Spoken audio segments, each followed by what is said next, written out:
Parashat Vayigash opens on a very, very deep, dramatic scene where Yehuda comes forward towards Yosef and gives himself. Literally, lageshet, Vayigash, lageshet, the verb, it means really to submit something, to give something. And he's giving himself to save his brother and to spare his father from the sadness of losing another son. And Yosef is going to reveal himself to his brothers in this parasha. And the Hasidic master Kedushat Levi is pointing to something really interesting, that the word Pharaoh, because when Yehuda speaks to Yosef, he says, Ki ata keFarao, ki keFarao ata, because you are like Pharaoh.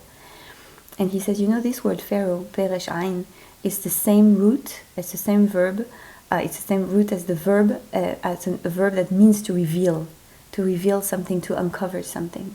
And so this is, in a way, a scene of mutual revealing, where Yehuda reveals his courage and his greatness and his compassion and his bitul, as we say in mystical language, his capacity to completely annul himself to save the situation and to save his family. And in response, Yosef will reveal himself.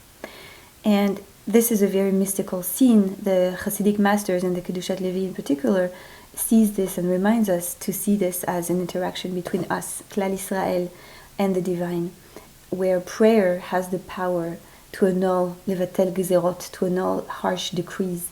It's a way of saying when things seem really, really hard in reality, where there is a disease, chas v'shalom, when there is a very difficult situation. Sometimes if we start praying with the deepest sincerity, and if we give ourselves, if we're not trying to manipulate reality, if we're in this kind of unconditionality of giving ourselves, things can shift. And we see this shift in this parasha. And it's an invitation to transpose this on the level of our own interpersonal relationships. What can I do? What can I do with the greatest humility to give myself, to give a chance for things to change? And we're in the second Shabbat in the month of Tevet. This is a time of vision, of chazon. And this is a time also for us to envision perhaps a better future for us as a people. And what can I do for things to change for the best? Shabbat Shalom.